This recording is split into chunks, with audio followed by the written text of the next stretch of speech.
Okay.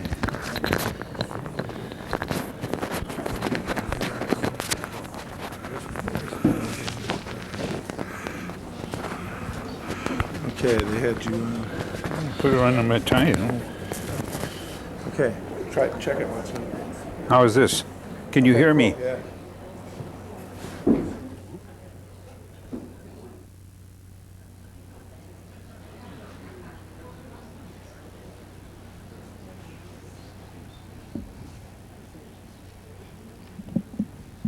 Welcome on this snowy Sunday afternoon to Remembering Cedarburg, the first in a series of fireside chats. As the director of the Cultural Center, I'd like to assure you that this chat won't be the last, especially not with a crowd like this today. Initially, we thought we'd be successful if we had at least 30 people.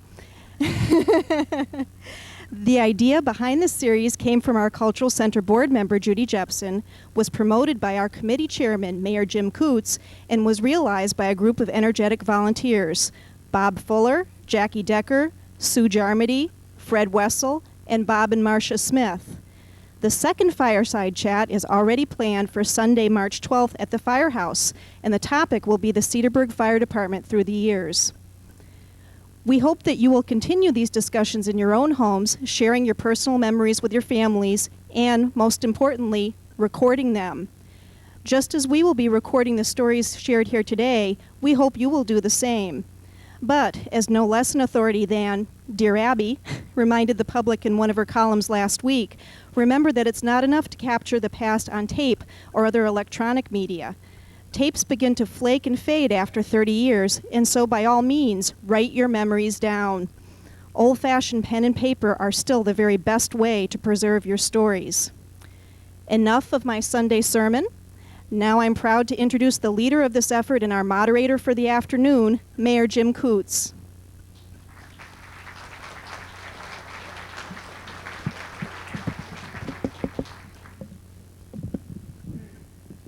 Thank you, Sarah.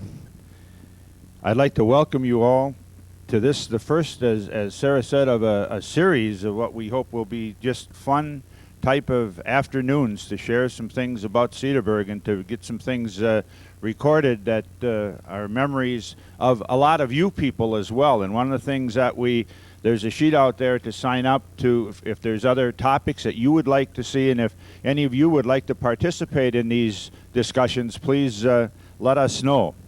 The purpose of the fireside chats is set forth in the handout that was on the table. I don't know if everybody got that, is to be educational. We hope that we can learn some things through these, hopefully to be entertaining. We know it'll be entertaining, and I have the good fortune of every second Wednesday and fourth Wednesday to go to the firehouse and to share time with the senior firefighters. And that's an interesting experience. I sure learn a lot about Cedarburg, and they get into some interesting discussions once in a while there. And I'm sure that'll happen here.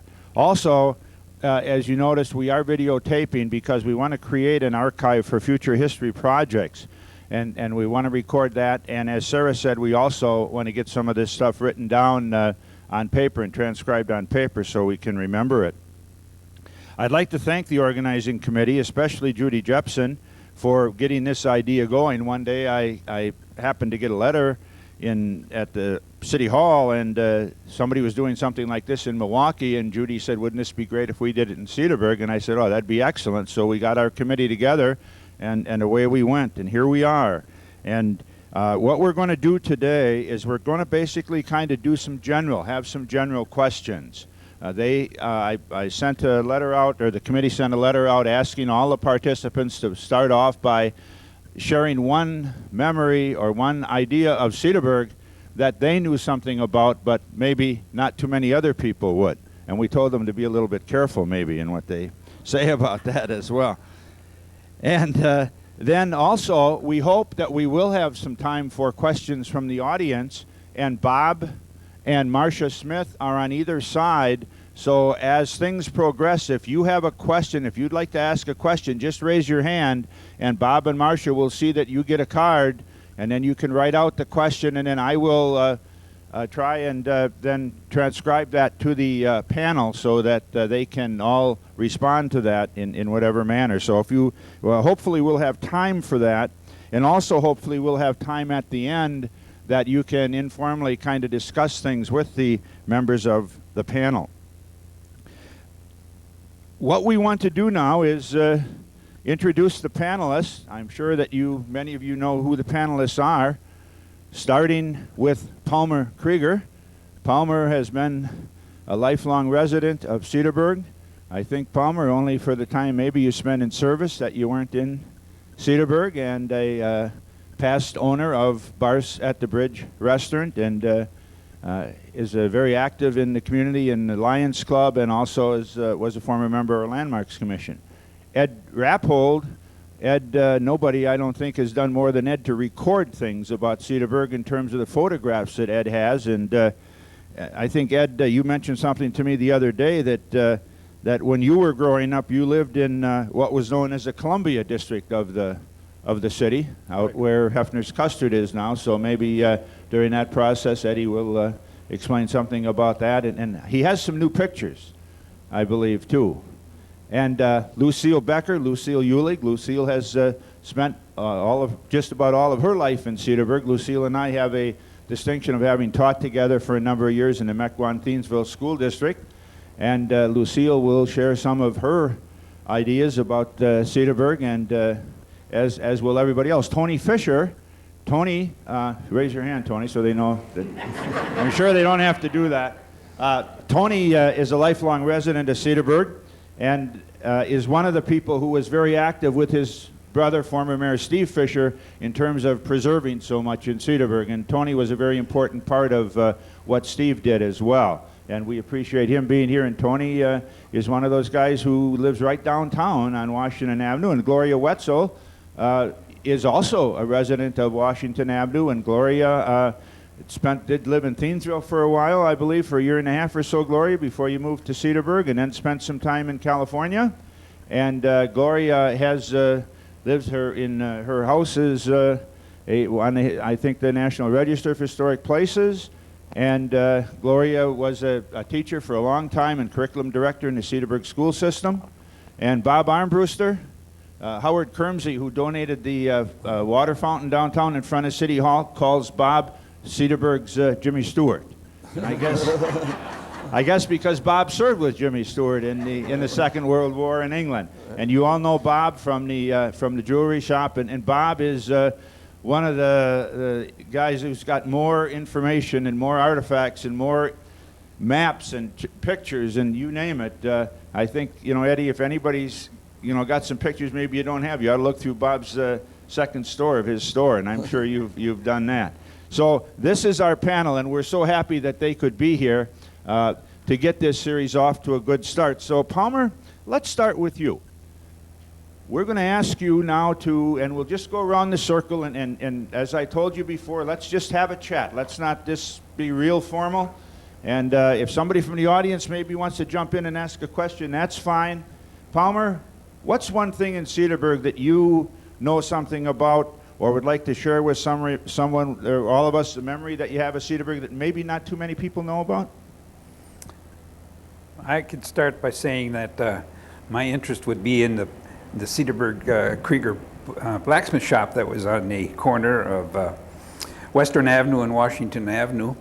And I have a lot of memories of that building and the work that was done in that particular building.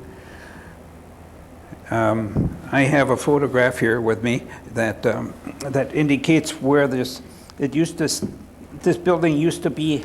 This building used to be where the Tripar oil station was located on Western and Washington Avenue. And it's too bad this building has been demolished, but it is a historic landmark in Cedarburg for many years, and too bad it was taken down. Did you help your dad in the blacksmith shop when? No, I was an antagonizer, I think. Okay. No, I did a lot of watching. I know you have a brother by the name of Harvey who happens to be here today, who I think inherited some of your dad's blacksmithing right. Yes. characteristics, right, Harv? He's a handyman. He keeps everything going. Eddie, how about you? Memory of Cedarburg? Well, I've got a lot of memories. I don't know where to start. Probably the most interesting one would be the time when we had to take Jim in the old Turner Hall. And we had to run from the grade school all the way through the front yard, down this block, into the Turner Hall, regardless of what the weather was. And then we'd have to do our gymnasium, getting all sweated up. And then, of course, in the cold weather, like today, possibly, we'd run all the way back to the school, but we never got pneumonia. Now, Eddie, just in case somebody here doesn't remember, tell them where the Turner Hall was located. Turner Hall was on the corner where the First Star Bank is now, on the corner of Turner and Washington Avenue. Where was I? Oh, the thing I remember most, and the days we liked to go was on Mondays, because on the weekend they always had dances and something else going on, and of course they served a lot of beer there. And it was always a nice smell. We went back to school with a second-hand jag. Down below on the corner, they also had the jail. On the northeast corner of the basement, they had a jail, and I never was in there, though. Okay. Lucille? Well, I'd like to add something to what Palmer was talking about, because I lived on Western Avenue too. And one of the entertainments that we had as children was to go down to the blacksmith shop and stand at the half door there and peer over the top and watch your dad shoe the horses. We thought that was just fine entertainment. It took a while too for that to be accomplished. But I had another story I wanted to tell. I guess the snow reminded me of it today.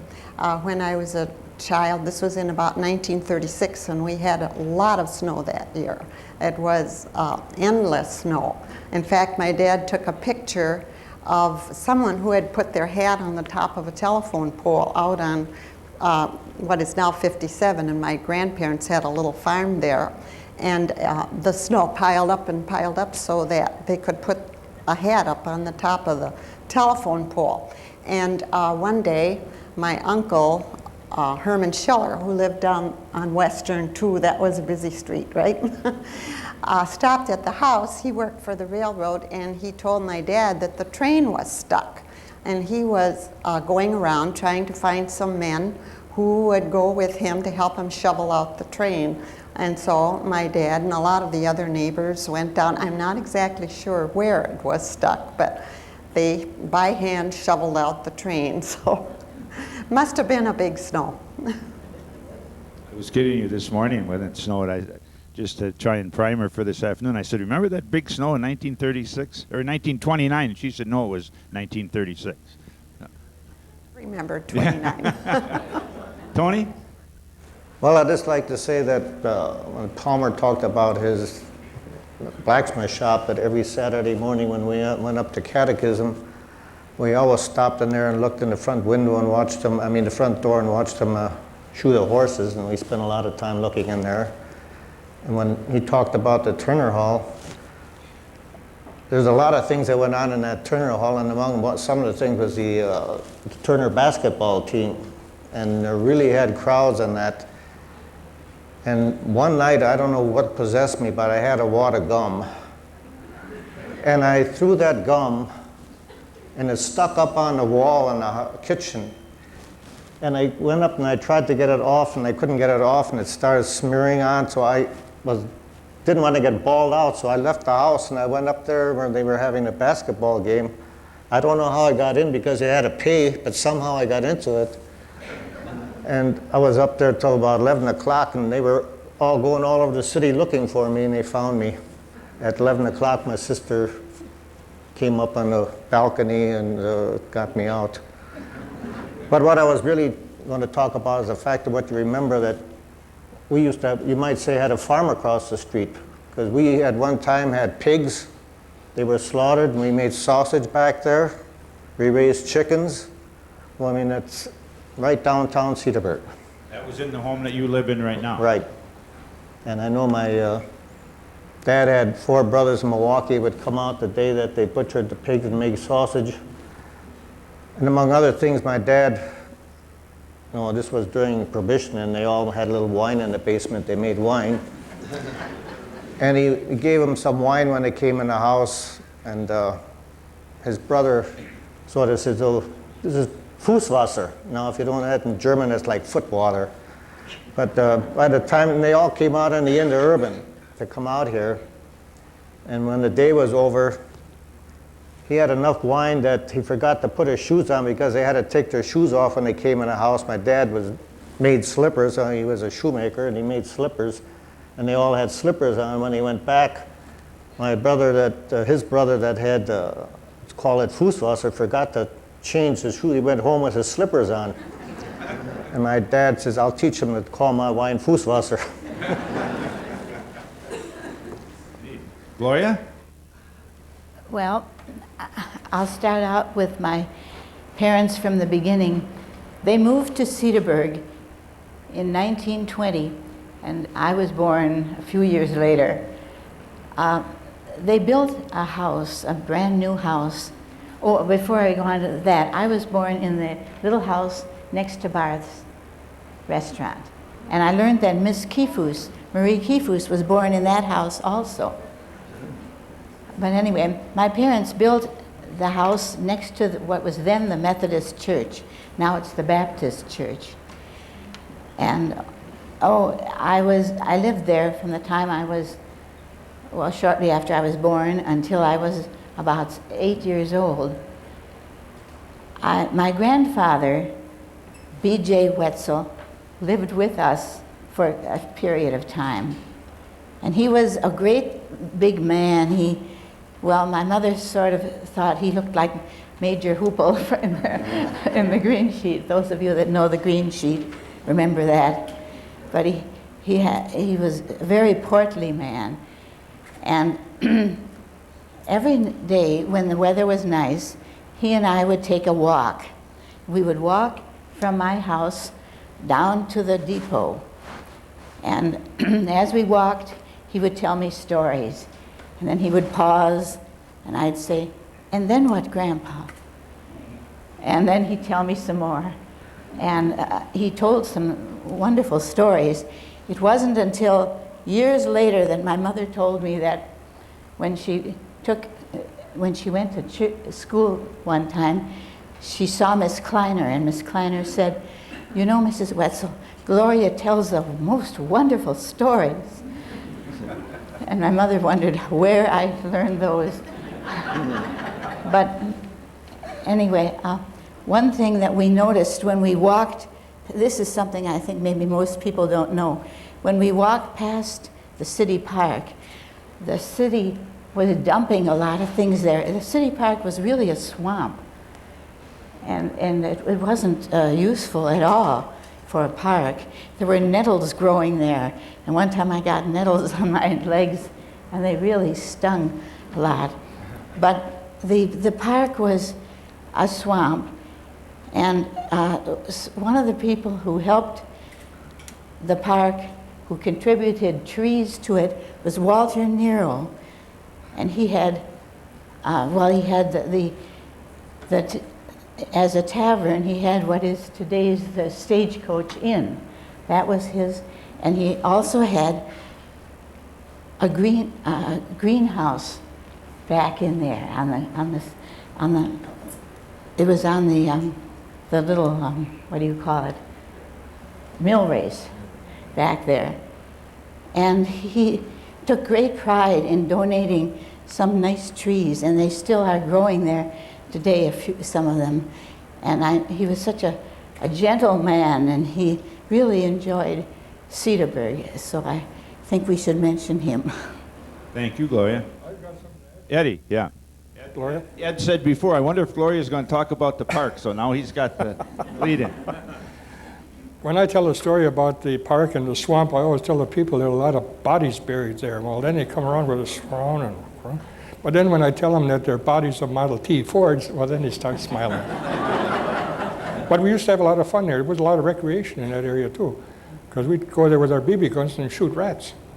And there were a lot of them there. I never knew about that. You didn't know that. Bob? Well, all these stories bring up memories for me, too.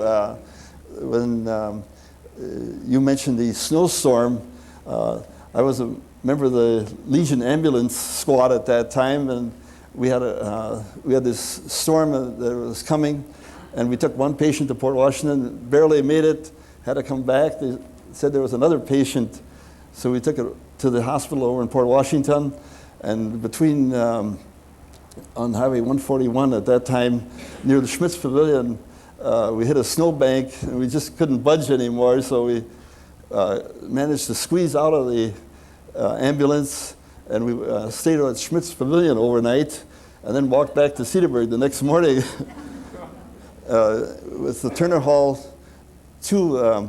We lived right across the street from the Turner Hall, and we had the keys for the Turner Hall, so on Sunday afternoons and things, I knew where the keys were, so I'd sneak them out, and we'd go over and shoot baskets over there.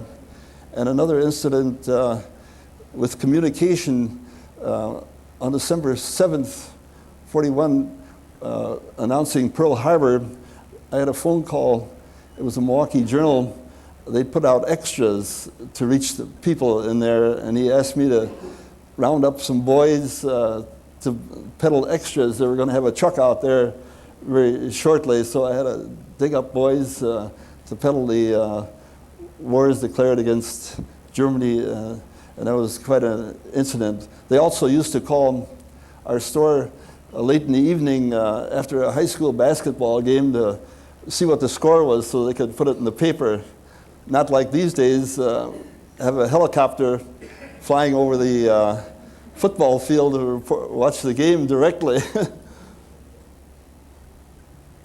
Okay, thanks. How about artifacts now? One of the other things that we did, and Palmer brought his picture along of the blacksmith shop, and Palmer didn't bring that, and I knew he had that picture, and I said, Palmer, I think it would be a good idea. So he ran home and got that so he would have it. And I know when Eddie had his, for the Ozaki County Historical Society, when Ed made a presentation of some of his pictures, there were a couple of people who had never seen pictures of the blacksmith shop and thought that was one of the neatest buildings and had the idea that they would really like to recreate something like that building or a type of building like that in Cedarburg again.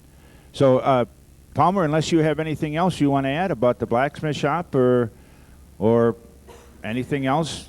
Well, I have quite a list of things to talk about. Okay, okay. Palmer told me he had that all set, yeah. Or shall we go around and have the artifacts, and then we'll come back and share some of those? How's that? Why don't you do that? Eddie, do you have your book of pictures you want to... This isn't an artifact. This is just one of 32 bookfuls that I have, totaling 1,654 pictures of old Cedarburg. And as Sarah said, black and whites and paper won't fade. Well, these are going to be good for 100 years, and after that, I don't care. But there's a lot of history. That's For great. instance, that one. Ed has 3 of the books here, and later we can have those out, I think, and people can... I'll lay them down sure. over here, and they can come and look at them. Okay, real fine. Ask any questions. Good, okay. I'm Well, you still- published, Eddie, you have at least one book that you published with photographs of Cedarburg, right? Or a couple? That book has been printed 3 different times, and we're thinking possibly of doing another one if we can. And if nothing else, another edition or another volume, because that book had 300 pictures in it, and I think I can scrape another 300 good ones that'll go into another book. Yeah, okay, great. Lucille? Well, I was looking through our old papers and I came across, I suppose the fact that my husband was involved with insurance is something that just caused me to be interested in this. I found this old Cedarburg Mutual fire insurance policy, and it's dated 1906. And it says that the insurance is good for 5 years, and the price is $7.08. Plus $1 for surveying the property. Then I opened it up, and it has the coverages. So I don't know if you'd like these coverages, because the house, which was a 2-story, you know, the old stone farmhouses that they had back then, and the value on it was $500. Then they had household furniture, beds and clothing, value $200. Wearing apparel, $75. They didn't have any musical instruments, I guess. The barn was $130. The granary was $75, the horses $80, the cattle $60. The farming implements $50. The buggy, cutter, and carriage $100. How would you like to buy one for that price? And so on. So I just thought to myself, and altogether the value was $1,415. So just think of the difference in the value of things nowadays. It's really phenomenal. Now the wearing apparel is worth more than that. Yeah, right. The wearing apparel would probably be more. I have another picture, but I'll let that go. Go ahead with your picture. That's okay. Well, I have a picture, and the reason I brought it was because I noticed it was taken by the Edward Rappel Studios, and it was a picture of my 8th grade class when we were 8th graders. And I thought, it got me to thinking how connected we all were in those days, because like I said before, we watched your dad, you know, do his job, and then later my sister married your brother. And Edward and I belonged to the same church, and we put out one of the books one year, remember, with the pictures and all. And well, I walked past Tony's house every single day, and we'd pick up his sister because she was great friends with my sister. And Gloria, my grandma, when my grandma came over from Germany with her folks, the first couple of weeks she lived in Gloria's house, in the house that Gloria lives in right now, because that's where her uncle lived then. And of course, Gloria and I have been friends for years and years because her best friend lived next door to me, so she'd come over and play with us. And as far as Armbrusters was concerned, well, you know, you got your class ring there, and you got your confirmation watch there, and Your engagement ring? yeah, and Gracie, Gracie played the piano for all the events in high school, and when I was in 8th grade, Miss DeLuca, some of you remember her, she was our music teacher, said to me, now if you practice real hard, you can take Gracie's place next year because she's graduating. And so then later, my sister babysat for Gracie's kids. So, you know, in those days, the city was so small. And you knew just about everybody, or if you didn't know them personally, you knew a brother or a sister, you know, so we were really connected in those days, I think. So much more than is true today. That's it. Lucille, I don't want to interrupt now, but while we talk about that, we do have a question from the audience, and Eddie, I know you have responded to me about this. When you were children, did you hear much German spoken in Cedarburg? You told me about the situation with the police chief with your car in the window. But Well, personally, I had to go to kindergarten 2 years before I could go to first grade because I didn't know enough English. Well, I went to school too without knowing a word of English. Well, I came out of high school and I didn't know much. No, it's true.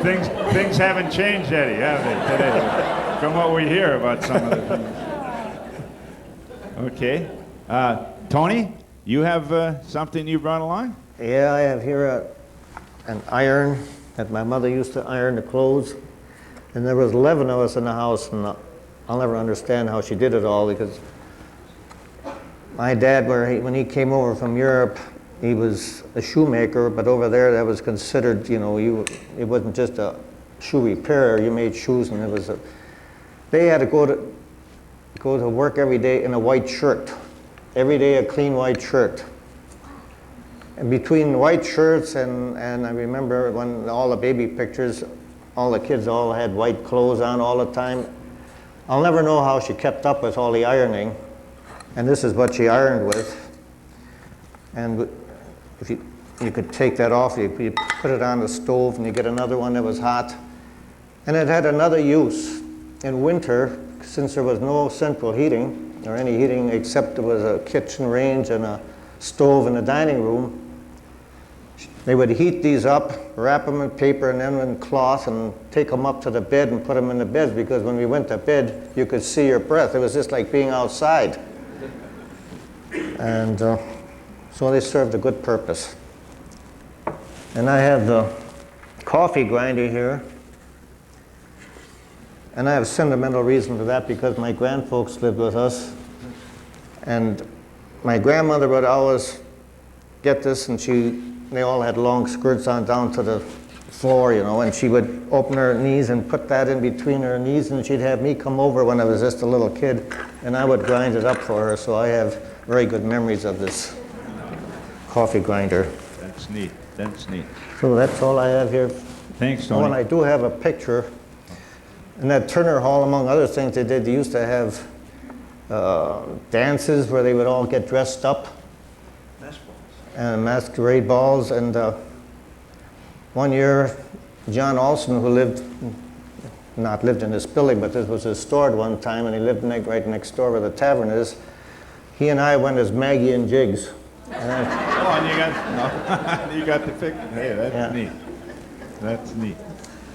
Gloria, you have that vase, or whatever we want to call it. You want to explain? Right. It's a gray stoneware jar, and it was made by the Herman Company in Milwaukee about 1880. The way we got it was during the Second World War, my mother was working at Kiekefer's. Quite a few people in town worked at Kiekefer's during the war.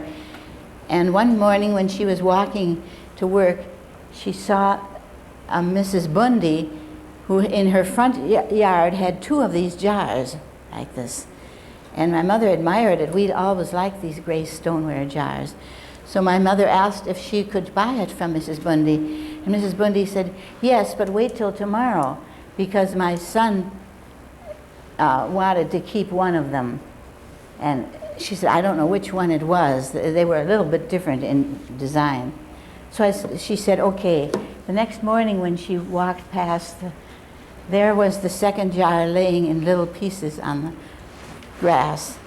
They had water in it, and that night it froze, and the jar was cracked. And Mrs. Bundy said to my mother, you can have this one. I'll sell it to you. Something might happen to this. I'd rather see you get it than have it wrecked again. And this is the jar. And when was that, Gloria? What time was that, probably? Well, that was during the Second World War. That would have been about 1950, no, 45. 1945. 45? Right. Okay. And you still have it? Yes. The newer people to Cedarburg don't realize what it was like during the Second World War, having the Kiekefer plant here in Cedarburg. A lot of people worked there. There were assembly lines, and the women were working away on, and it was quite a big operation. I have one other thing here. About 3 years ago, I was walking down Bridge Street, and two little girls came up. Well, they weren't little, but two girls came up to me, and they said, are you the lady who collects antiques? And I said, yes. And they said, well, we have our grandmother's iron, and we don't want it anymore, so you can have it. So they went into the house, and they brought out this iron and gave it to me, and I've had it ever since. And it's brass with a wooden handle, and the end comes out. Let's see. I guess I can't. No, here. And they would heat the iron part in the fire or on a stove or whatever, and then they would slide that in and put the little part like that, put it back together again. And about a month ago, the Milwaukee Journal, in their antique section, they had early irons carry weight as collector's items.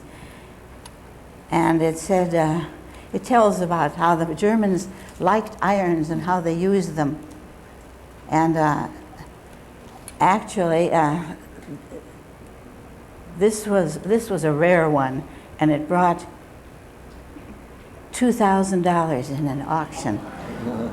And another rare one brought $11,000, but that one had the people's faces on each of those little lumps up here. that the iron was used for. But it's such a pretty little item. So, Thanks, Gloria. Bob, how about you? I would imagine you have half a Cedarburg here with you that you brought. Huh? You can't believe the collection that Bob has. It's just unbelievable how dedicated he is to maintaining things from Cedarburg and what he's acquired over the years from his grandfather and other people who were involved in different positions in the city of Cedarburg.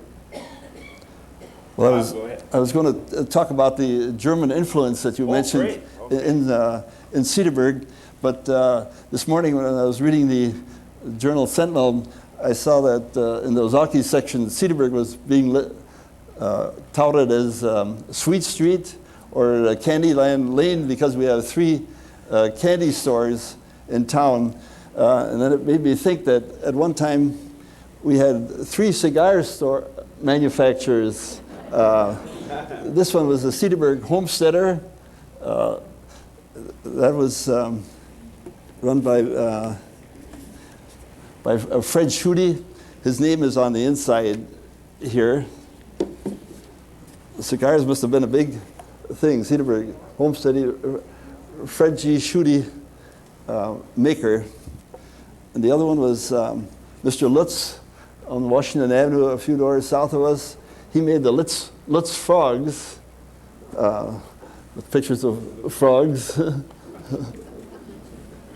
And the other one was our comrade made by the Groth and Tiemann, Cedarburg, Wisconsin.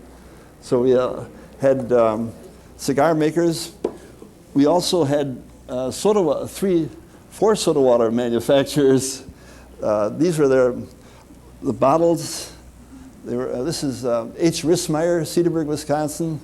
Heavy bottles made in 2 pieces that were sealed together, and they were stored in the wooden cartons upside down to keep they had a cap here that had to be kept moist, and so they were stored upside down. This was the George Ritter, Cedarburg, Wisconsin. I have a whole case of those thanks to Howard Van Lyck. I bought those from him. And the other one was Becker and Whirl, Cedarburg, Wisconsin. And the other one was Nick Becker. But they all had their names and they all had soda water factories. Were they all operating about the same time, Bob? Do you know? Pretty close. The cigar makers were very close, and the other ones were in steps. There was also a Schutte and Son up on Cleveland in Washington. Is that right, too? Yeah. You know, just north of the McKay building. That's right. Schutte and Zaun. Yeah. With the German influence, without radio and television that we have these days, we had a lot of plays, German plays, and these billboards were distributed around the stores to let it know, but theater, Cedarburg Turn Hall, all in German. Sonntag, January 23rd, 1898. And but everything is listed in here. Tickets were 25 cents, Kinder 15 cents. My grandfather, there was a German paper that was read quite widely. They were doing a story on Cedarburg, and this is a flyer that they had out, die Geschichte, ein kleiner Stadt, the activities of a small city. And at that time, Cedarburg was called the Pearl of the Milwaukee area. And they had a picture of my grandfather, and it told about the story of his term as mayor of Cedarburg. As an incidental one, I brought a flyer out, a lawn party tonight on Fred Wittenberg's lawn by electric light. August 11th, 1898. So. You know where they got the electricity from? They had a generator in the mill, the woolen mill. Right. And I think today, if you look on that first little corner building, there's still a little tripod where the wire went from the mill across the street into the Wittenberg yard. And that's where they got their generation from. Ed, following up on that, one of the questions from the audience, and these are great, and we'll try and incorporate these if it's appropriate. Would any of you be able to tell us a little bit more about the Wittenberg mill? How long it took to build it, what parts were original or added? Bob, you weren't there when it was built, were you? Huh? We kid Bob a lot about this. I'm in Lions with Bob, and he's the luckiest guy in the world in our raffles, so we kind of get back at him by kidding him a little bit. But how about the Wittenberg mill? My grandfather had some of the original stock in the mill, and we were before it was sold now to Jim Pape, or to this developer before Jim Pape. We had to turn in our stocks, but we held those stocks all those years. About once in 10 years, I'd go to a stockholders meeting. I wish I had a picture of that. It was in the corner building. They had a pot-bellied stove, a cord with a light bulb, and all the older families that had original stocks. It didn't pay much in the later years, but we always used to get some free blankets from the Wittenberg family. But I was there when they decided not to sell it to the developer and tear it down. How long did the mill operate? Do you remember the mill operating? Palmer, go ahead. Fill in, whatever. Yeah. I remember that when there'd be a wedding or something, people would go down there to purchase blankets, you know, as gifts. I do remember that. And I remember there was talk that they supplied blankets, but I really don't know too much about it. So it was there for a long time, and because my parents spoke about it, so I knew it had to be there for a while, but I really... Yeah. Eddie or Tony, go ahead. Well, there was something around 1960 that they finally closed up. And that was about the time that the thing was standing vacant in that. But the only thing I can remember about it, well, there are a couple things. That little dye house that they had across the street where these little antique shops are right alongside the bridge, there was a great big rope that went across, and that took the power from the power in the big building and transmitted it to the dye house. And then another thing about the dye house is that when they weren't using the particular colored dye, they just dump it in the river. Well, we were swimming down in Columbia. Well, we didn't know when we were going to go swimming whether it was going to be yellow or green or blue. Did you get that too? No. Yeah. I worked at the Roll Mill when I started the Roll Mill when I was 16 years old. Turn it on. When I was 16 years old, and I earned 14 cents an hour. And I still have the little stubs from my check that I got, you know, at that time. And we thought wonders what we were getting. And a couple of years later, the NRA came in, and then we got 35 cents an hour. And I remember real well when they dished out the first check, everybody in the wool mill ran down Main Street as fast as they could go to Garrett's drugstore to cash their check because they were afraid they're going to run out of money. That's great. I worked there for 8 years, and it was hard work, but it was all you could get, and you were darn glad to earn that. Yeah, now the NRA, that's where we got the idea for the fireside chats, you know, was back in President Roosevelt's time when he had the fireside chats, and that's how we decided to use that title, and the NRA was right part of that. I guess as an old history teacher, I remember some of that stuff. I do remember some of it. Palmer, anything? I can remember hearing this, that the woolen mills made woolen blankets for the World War I veterans, Army and military. Had big contracts with the Cedarburg or Wittenberg woolen mills. And that was quite a big... They even made them for the Spanish-American War, the Dewey Guards. Because I got a picture of them where they're marching up and down the street practicing, and then they got these blankets thrown across the shoulder. Tony? Well, two of my sisters worked in the office at the woolen mill, and I worked there between my junior and senior year in high school.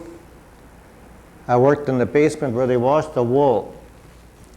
And they had this long washing machine where it just picked up the wool and would, there's something from the ceiling would come up and down and would go the full length of the basement and pick up the wool in the water and back in the water. And then finally it turned around and went into an oven, a huge oven. And my job was to get it, and they would put it in what they call a duster. After it was dried, whatever left was there, this was supposed to shake it out. Well, it was so hot down there that didn't have anything to wipe my eyes with the sweat when I was sweating, because I had to tie it from the ceiling. And I put a thermometer in the wool once when it was coming out, where it came out of the machine. It was 120 degrees. And I lost 25 pounds that summer.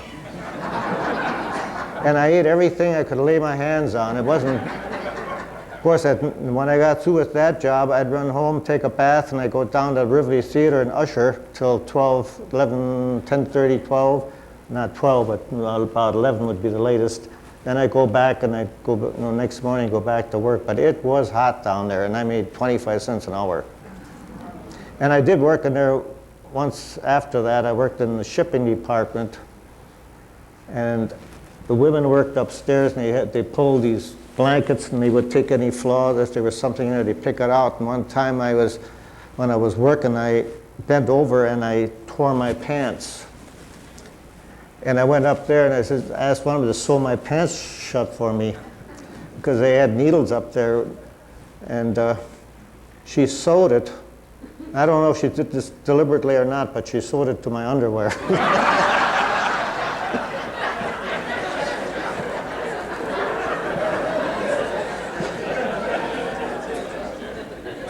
That's it. That's something you remember.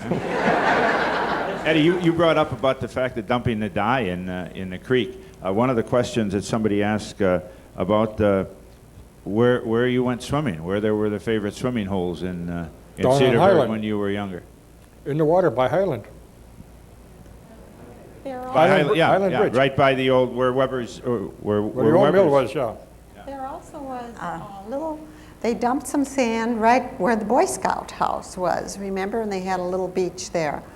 But when my dad found out that we went swimming there, he said, no, no. Well, the big problem with swimming in the river was the bloodsuckers. I was in charge of the recreation program during the summertime. One little boy came half an hour early, at 8:30, and all of a sudden I heard this screaming and yelling. I lived right across from the city park later on, and I went out there and his legs were black with bloodsuckers. So I carried him home and got out the salt shaker. We used to swim right behind our store. We had a pier and lights there. We'd swim day and night. There were several places that had piers, and we'd swim there. Tony? I had another story about the woolen mills. I also worked in a dye house, and that was across the street, that little building. And they had a big vat, which was probably 6 feet tall, and they would pour bags of wool in there just till you couldn't absolutely move it. And it was my job to mix that wool so it all got dyed evenly. And when you put this big stick in there, and I would stand on the edge of that, and I would jump. And when I started out, I would just hang there. It took hours before I could actually move that. And that's another time I lost a lot of weight. There's another summer. Well, you know, what was amazing to me that in the wintertime they used to cut ice down halfway between the city park and Highland Bridge. Why that ice wasn't colored when they cut it? Because you could have had pink martinis or... Another question that came from the audience is that there's a lot of buildings in Cedarburg that have been built with the stone from the Anschutz quarry. And maybe you can tell us where that was and tell us a little bit about the quarry. and how that stone was used. Good. You know where it was? Yeah. On my mother's side, her dad and her grandfather operated what they call the Anschutz Limestone Quarry Company, and that was originated in about 1882, 83, I think, or somewhere in there, and it was located on Highway 57, which is now Columbia Avenue, between Cedarburg and Grafton. And as you approach the curve before you get into Grafton, where the tavern is on the corner there, just before you get to that tavern, as you look to the right, you can see all this limestone protruding and with trees growing on the edges, and this was called the limestone of the Anschutz family, and this particular limestone was very solid type of limestone. I guess there were softer limestones and there were hard limestones. And I just made a note of the Ozaki County Courthouse in Port Washington. The old original courthouse is made from the Anschutz limestone. And the Cedarburg State Bank right down the street here, right next to the barber shop and between the woolen mills, that building stood there alone, and that was made with the Anschutz limestone. And Cedarburg churches, and the Cedarburg High School and grade school buildings, which now is City Hall and the Lincoln Building. The Pfister Hotel in downtown Milwaukee is made with and the St. Mary's Water Tower is made with the Anschutz limestone. And I got that from my family genealogy history, that we have these facts. What was the date on that? 1885. Oh, it's got to be before that. It's got to be before that because our home was built in 1865, and these churches were built before that. Yeah, I think the Anschutz farm was purchased in 1838.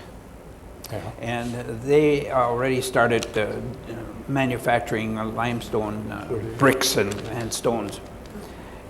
So it probably was very true that it became an official type of a business in 1885. Because as we were kids, we'd be playing around in there. That was our second home, and there were some great big stones there that matched the stones that were on the front door of our home. These big blocks.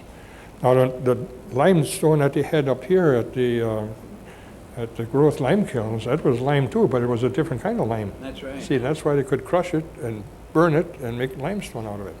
Or lime. Yeah, barn lime. Barn lime or barn lime. Bob, you know anything about the Anschutz quarry? Oh, quite a bit. In fact, somebody Nothing, Bob doesn't. somebody just purchased that property, and I helped them out with a lot of pictures when the quarry was active. When it was discontinued, it was called the Hobos Camp, and people during the Depression years, hobos or tramps walking along the railroad track would stay over there overnight, and there are a lot of fireplaces and things that they had down there. Eddie's looking for pictures. I would imagine you have some, Ed. Well, that's kind of a landmark as far as Cedarburg is concerned, those buildings that are built with, and that's a very integral part of the Cedarburg community. And another thing that was here that we've got a couple questions about, and some of us, when I was very young, I remember this because I used to come to Cedarburg to visit relatives that were here when I was very young. But what about Hilgen Springs Park? I would imagine there's some fond memories that a lot of people in the audience may have about that, and also some of you. Tony. Well, I have a very fond memory of that. among other things they did down there, they would have a raffling of poetry around Thanksgiving time. And I was probably only about 7 years old or something when my dad says, let's go down to Hilgen Spring Park and see if we can win something for Mother.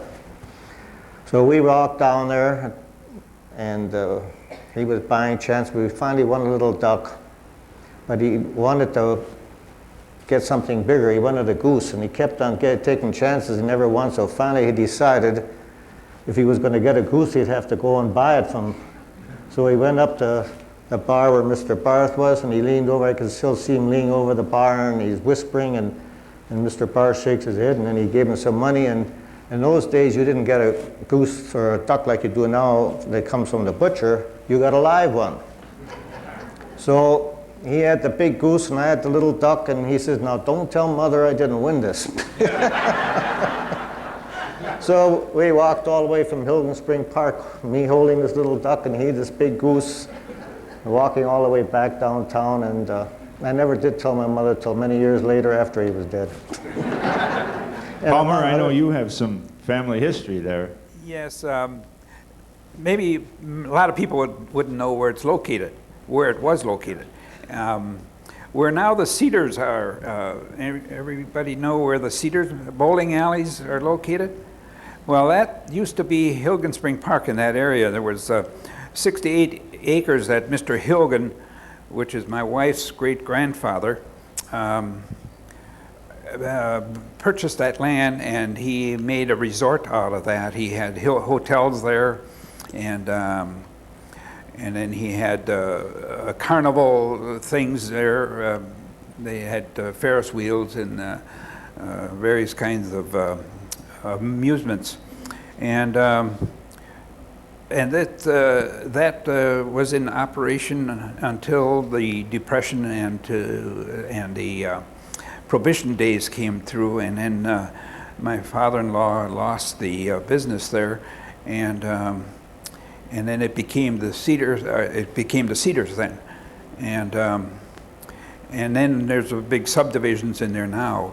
But that was all Hilgen Spring Park, and in that area, that was 68 acres that was used for the resort business, and they had people coming from Milwaukee, Chicago, St. Louis. The only transportation that was really available was a train, and these people would gamble at the resort, and they'd live in the hotels for several days and then go back home again, I suppose. But that was big business, very big business. And, Did it go from the railroad tracks, Palmer? Is that about where it started and then went east? Yeah, it went east of the railroad tracks down to where the Cedars now is located. Used to be a swimming pool that they made, dug out of Cedar Creek, and it was a bandstand, which is there's a replica here in Cedarburg at the park here in Cedarburg, and that same type of stand was down at the Cedars, or at the Hilgen Spring Park at that time.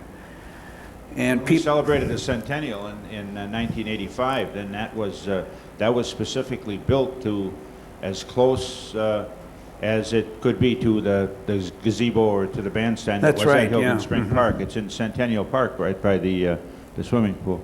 Yeah. The reason that they built the big depot, which is now up at Pioneer Village, was quite a bit bigger than any other depot up and down the line of the Chicago-Milwaukee-St. Paul Railroad. And the only reason it was that big, and they had a double track, because they hauled people by the trainload to go to Hilgen Spring Park. And they had to have this cover for them, and facilities for them. Did some people come out from Milwaukee on say the interurban rather than on the railroad, and then did they have transportation to the park or something? Yeah, go ahead, Lucy. I can remember that because we lived on Western Avenue and there was a stop. The interurban made a stop there. And sometimes on Saturdays in summer, there would be company picnics at Hilgen Spring Park because my mother loved watching the crowds go by the house, and she said, Oh, they all look so happy right now, you know. And then like about 2:30 or 3 in the afternoon, you could hear the picnic all the way from Hilgen Spring Park over to our house. And then came the trek back. Yeah, they'd be very happy on the way home.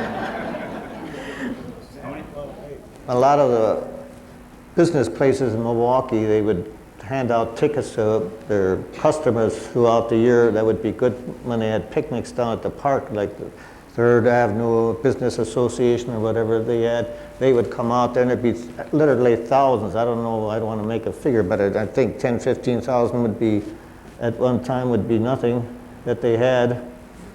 And they did have gambling there, and I had another experience once when I was walking through I was down there when those picnics was going on, and Whitey Wallers, who was our local gambler, who ran the gambling down there, called me over and he says, "Tony, get some beer for the fellas that were working on behind this big 6-wheel." So I got the beer for him, and he gave me a quarter. Now this is during the Depression. If I ever had a dime, I wouldn't buy ice cream soda because I would save a nickel so I could get ice cream some other time. Well, this is the first time I can remember I got a whole quarter, and by gods, I'm going to get an ice cream soda that I've been watching these people eat at Garrett's drugstore all them years. I know the booth I sat in, and I still remember that ice cream soda. That was the best one I ever had. Bob, do you have any remembrances of it? Well, I remember it quite well. My grandfather was mayor years back, and he'd greet all these, like the 3rd Street Business Association in Milwaukee that came out for these picnics, and we have a lot of pictures of him. They'd always take a group picture, and I remember pictures of him there. There were also large picnics there done by the Miller High Life brewery people. And the Butchers Association of Milwaukee, many butchers in the Milwaukee area or throughout the area, and they had their annual picnics at the park, and there'd be 8, 9, 10,000 people at a time. And Heine and the Grenadiers. Heine and the Grenadiers. I remember yeah, Heine yeah. and the Grenadiers. I remember them. Yeah. I remember walking home from school, and every, you know, if it was warm weather and people had their windows open, you heard Heine all the way home from school. Another question from the audience, and Ed, I don't know, I think you live closest to this because I think your home was right across the street from Weber's Mill. Can you tell us a little bit about Weber's Mill? Yeah, the mill stood just about where a little bit behind just about where the Ozaki Bank is now. Yeah. On the corner was a big tavern, a saloon, as they called it in those days, dance hall on top. And it was quite a lively place. Since we lived across the street of that, they had dances on Saturday nights, and many a night in the summertime when the window was open, I'd fall asleep with the music of the Kantumi Koframi, you know, and all the loud talk that went on. But anyways, the mill was run by Schaefer for many years.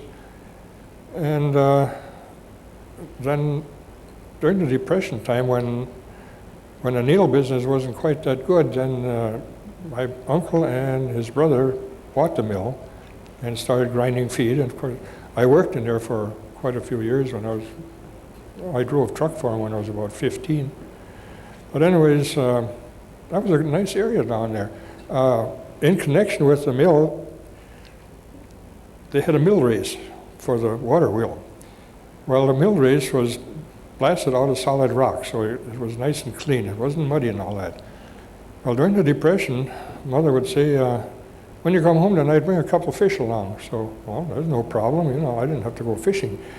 Because below in the basement, we had a big platform about the size of this partition here.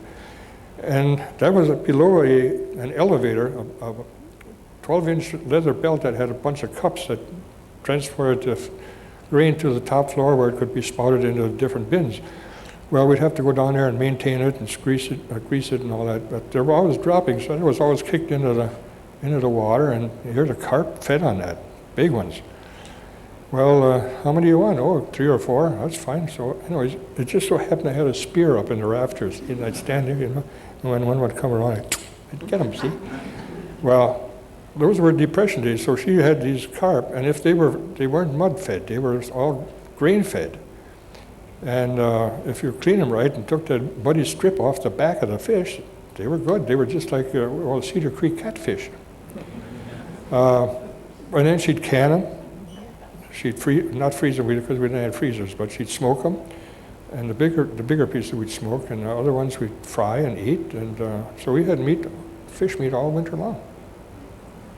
You mentioned a couple times, some of you, about the Depression.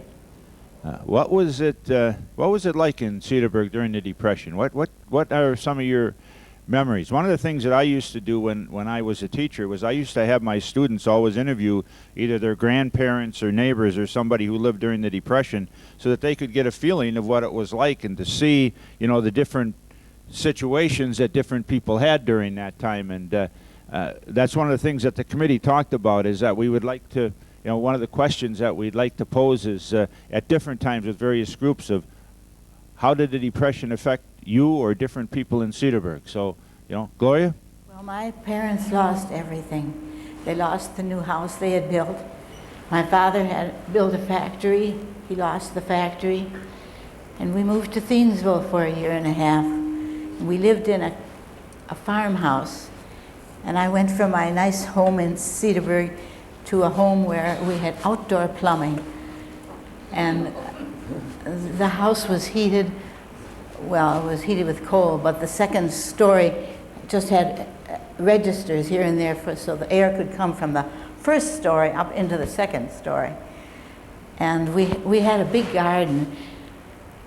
And my father gave me a glass and a stick, and he said, Gloria, if you can fill this glass with potato bugs, I'll give you 10 cents. And I thought that was great. I went around knocking all the potato bugs off the potato plants. But I liked it. I enjoyed this. Somehow there was something about this. We had some chickens, and it was different. I didn't realize really what had happened to my parents. And I admire them so much now that I know they never let me know what was going on. And they always tried to give me whatever I needed. And eventually we moved back to Cedarburg, and my father again had a factory and things picked up. But I'll never forget, and I remember a lot of empty stores with NRA printed on in big letters. I think that was the National Recovery Act. Excuse me. Eddie. The thing I remember most, and every time I eat a soda cracker, is that I smear it on the part that has the bubbles in it now, not the back part, because every time I smeared it at home on the smooth part or on the bubble part of the cracker, I got a dirty look. I had to smear it on the smooth side so it wouldn't take so much butter. I guess what I remember is that if it cost money, you didn't do it, It just wasn't done. And but I must say that we never felt like we were poor or anything like that. You just accepted it because I guess you were young enough not to realize that things were ever any different. So we had a great time. It's just that was the rule. If it cost money, we don't do that because you needed every penny. And I remember my dad trying to teach us to have some knowledge of money, and he gave us each a little purse, and in it there was a place for pennies, nickels, dimes, and quarters. And then he would give us each 2 cents a day. He said, if you're good, you get 2 cents a day. I don't remember that he ever said we were not good. And then we could spend 2 cents on Saturday. Now 2 cents, what could you get? Well, you could go over to Worth's store, and you could get some little clay marbles, and you could get penny candy. And then my dad would say, but if you save your 2 cents for a couple weeks, then you'll have a nickel or a dime. Well, my sister was good at that, but I wasn't. So, you know, I know things got so bad that finally my dad said to me, to all three of us one day, that he would write a check for the money we had in our little wallet. And I had about $5, and so he gave me a check for $5, and I'm sure it was because he needed the cash. And of course, I never asked for the money for years and years and years. I think I was probably in high school or college when he finally said to me, "You still got that check?" And of course I did, and he gave me the money. But I think that's the way it was. You just didn't have any money. Well, everybody was in the same boat. That's right. Your friends were all in the same boat. Well, we had that garden back there, and she talks about picking those, but I just hated those potato bugs. And we had a lot of plants. One year I dug out 60-some bushels of potatoes, and that was just on 1/4 of our garden, so we really had a little farm back there. And of course we lived off of it. And like she said, there really wasn't any money, and you just had to make go. But I always said that my mother's mother, her folks lived with us. And originally when she was in Europe, my mother's mother was a governess at Budapest. And she had learned to cook from the chefs that lived in that cooked for these people. And I said that even though we were poor as church mice, we ate better than the millionaires. The food that my mother cooked day after day is just, I would give anything to have that rather than all the steaks in the world. Canning was done at that Yeah, we got jars at home, and the sauerkraut, the big crocks this big and that high, and we ate well, and we ate all year, but we didn't have any money. It was just almost from minute to minute as far as having enough money to live. I know my mother did a lot of canning, pears and peaches and meats and gravies. They were all put in jars and cooked and sanitized as best as they knew how, and kept them in the basement, in the cellar, as they called them then, and we ate that food repeatedly, the week after week for many, many months, and that was the way to stretch the dollar. Bob, any recollection? We lived with my grandparents, so my mother and grandmother did their cooking together, but we always, everybody in the family was busy. My brother John and I, he had a summer job. I worked in the cannery for a couple of years. All the fellows going to college or would work at the cannery. It was 35 cents an hour and no limit on times. Some weeks we had 110 hours. So I went from 7 in the morning till sometimes 1 o'clock the next morning.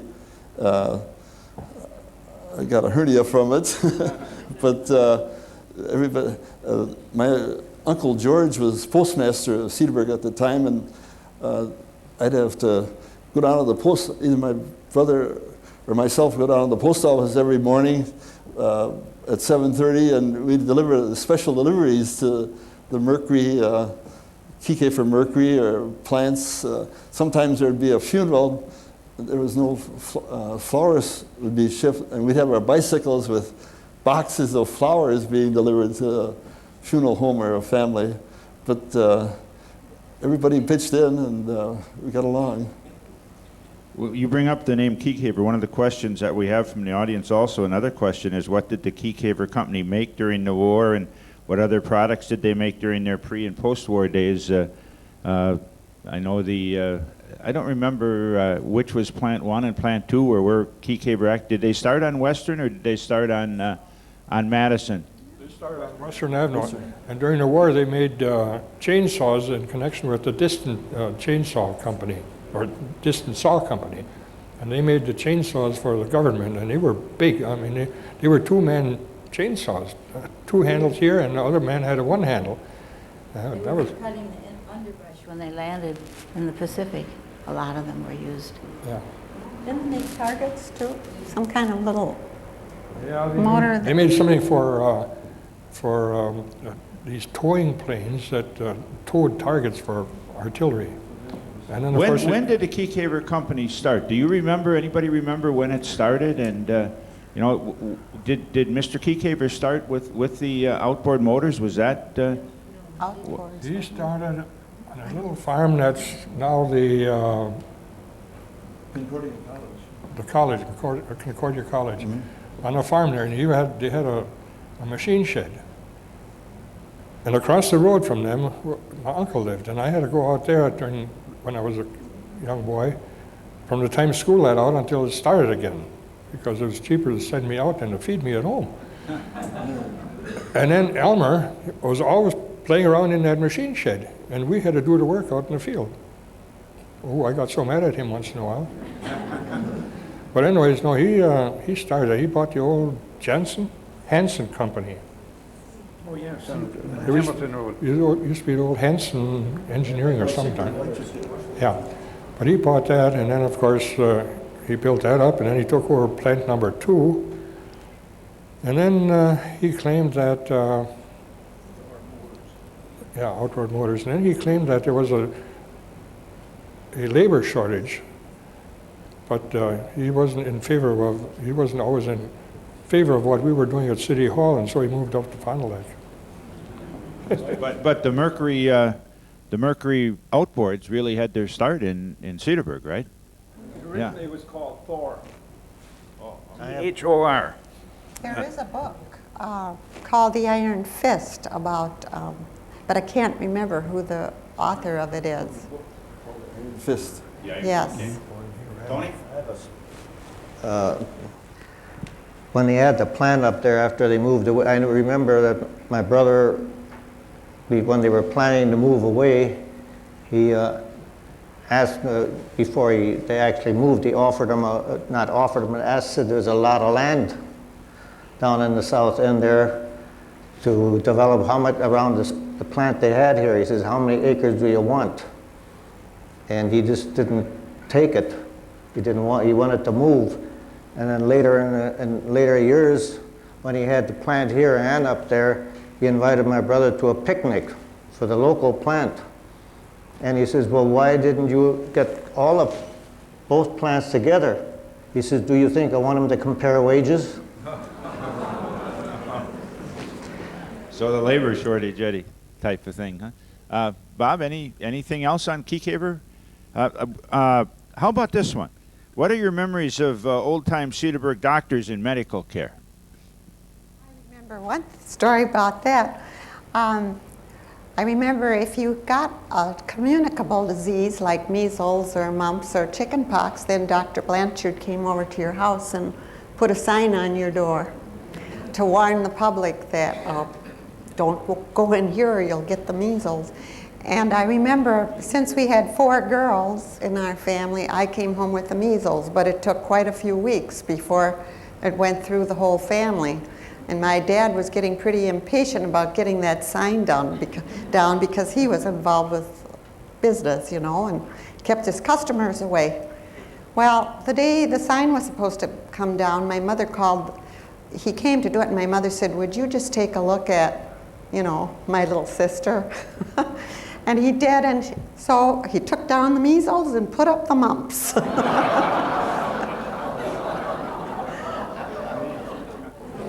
Well, the first doctor in Cedarburg was Dr. Hartwig, and he was in here for a couple of years. Then he moved to West Bend, and then the Cedarburg people needed a doctor so much, so they sent a whole convoy of wagons over to West Bend, and they enticed him to come back to Cedarburg.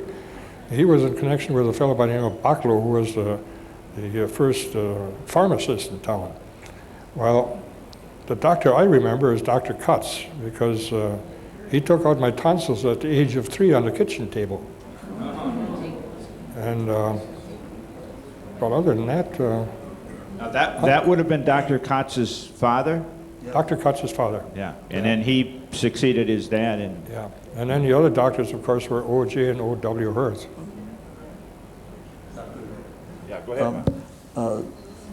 Dr. Hirth had his office next to our store building, one building south, and there was he and a specialist would remove tonsils on a certain day in his office there, and then my mother always tell about all the people laying on the lawn recouping, but they removed the tonsils. They'd be laying on the lawn, but they when they cleaned up Cedar Creek, they found a lot of medicine bottles. One of the members of the firm that did the removal recovered a lot of medicine bottles in there. Talking about signs on the door, I think if you go down to our old house now, you'll find all kind of pinholes in it because, like Lucille said, my mother never got out of the house from the time, from Easter time or from Christmas to Easter, because there were 4 of us in the family at the time, and like it went from one to another, and then we changed and got another one, see? So we had all kind of different pinholes on our book, on our door. Okay, this is, Tony, go ahead. Well, I have something. Dr. Blanchard, at one time, his office was in our house, and our grandfather was in his 90s when one day when I was at work, I got a call from my mother that he should come home right away, that grandfather's halfway up the steps, he can't go up and he can't go down. So I ran home. I didn't have a car at the time. I ran home, and by the time I got home, she had gone over to the veterinarians that were next door, and some young veterinarian went there and just picked him up and took him up to his room in bed, and Dr. Blanchard came out of his office and went up there, and he told my mother, well, he'll be dead by morning. Well, the next morning, my grandfather had a habit of sitting in the front there in that little, by the window in that little sledge, and he tipped his hat to Dr. Blanchard.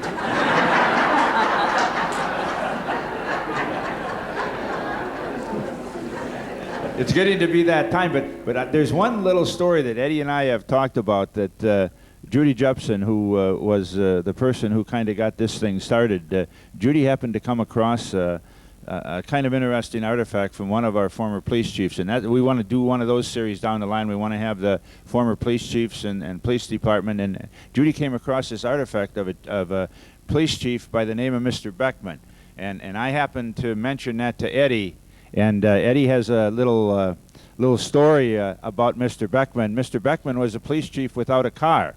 He didn't drive, but somebody asked the question.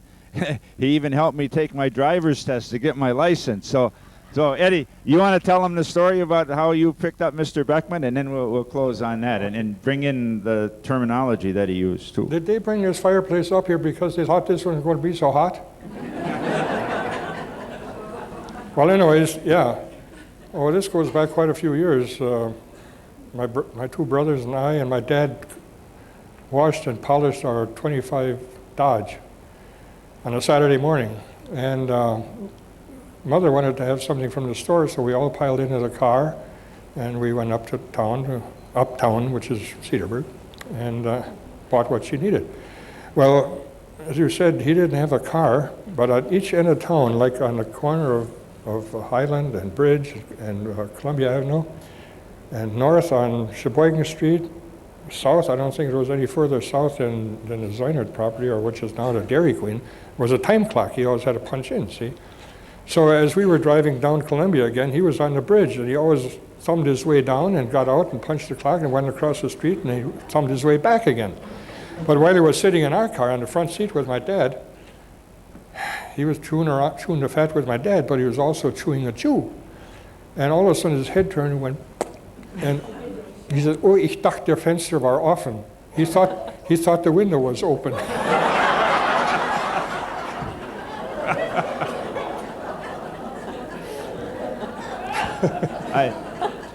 I really think that we've gotten off to just a great start today with this series, and one of our former mayors is in the audience, Merlin Rostad, and Merlin wrote out on the card, I'd like to tell you about the 1950s. And Merlin, we're going to take you up on that later on. One of the programs we'll maybe, what we want to do down the line is maybe look at some time periods of the 50s or the 60s or, you know, the 40s and the 30s. We just wanted to kind of get it off to a general start today. And I, again, thank all of you for being here, for the Culture Center, for sponsoring this series, for the Chamber of Commerce who made our fireplace possible. It's and a number of people who donated the plants, and we thought this would just kind of be a really neat setting and a nice title to remember Cedarburg.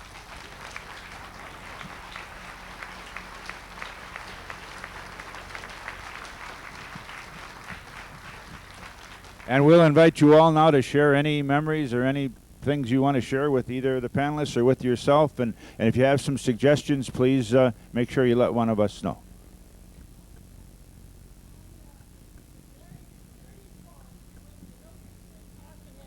Dinner for